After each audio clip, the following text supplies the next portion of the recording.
Kryetari i grupit parlamentar të Partisë Socialiste, Tauland Balla, ka folur për mediat pas përfundimit të mbledhjes së grupit. Balla tha se mbledhja ishte e fokusuar te përmbushja e agjendës parlamentare. Ai u shpreh se ka informuar grupin edhe për qëndrimet që do të mbahen për disa kërkesa për mocion me debat të dërguara në kuvend, të cilat sipas Ballës do të rrëzohen. Kemi edhe disa ligje të rëndësishme që janë pjesë e paketës së parafrimit të ligjeve me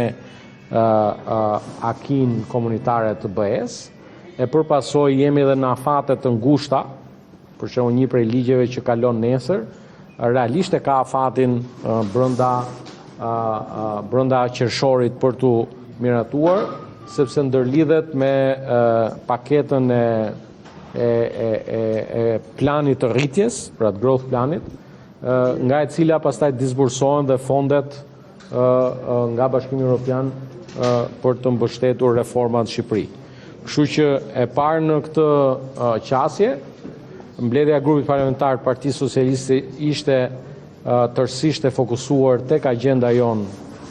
parlamentare, tek pjesa e raportimeve të pjesa e përmbushjes detyrimeve në kuadër të procesit të parafrimit legjislacionit dhe po ashtu në cilësinë e kryetarit të grupit parlamentar kam informuar grupin parlamentar mbi qëndrimin që do mbajmë edhe me disa kërkesa që kanë ardhur me debate. Sa i përket një kërkese për mocion me debat mbi disa siç janë formuluar, pra disa kërkesa nga grupi parlamentar i Partisë Demokratike të lexuara nga protesta, e kam thënë dhe duhet ta rishpreh, as nuk e pranoj dhe as nuk e njoh Partinë e Saliut interlokutor mes nesh dhe protestuesve. Mëtej Balla u pyet edhe për deklaratat e deputetes Mariana Koçeku, për të cilën u shpreh se duhet të dorëzojë mandatin, pasi ja ka dhënë Partia Socialiste dhe të votohet drejt për drejt që të mund ta përdorë atë. Shko, e para është për këtë çështje ua kam sqaruar dhe nuk dua t'i kthehem më komenteve për të ushqyer një telenovel që nuk pëlqen, një njeri që nuk di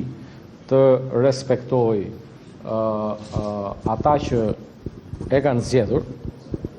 dhe dua t'ju them, personin fjalë e ka zgjedhur Partia Socialiste e Shqipërisë. Të dorëzoj mandatin Partisë Socialiste të Shqipërisë, se ja ka dhënë Partia Socialiste e Shqipërisë, nuk është një person i votuar drejt për drejti, dhe kur të votohet drejt për drejti ka drejt dhe të përdorë mandatin. Gjatë gjithë 6 muajve, 7 muajve, 8 muajve sa i bie,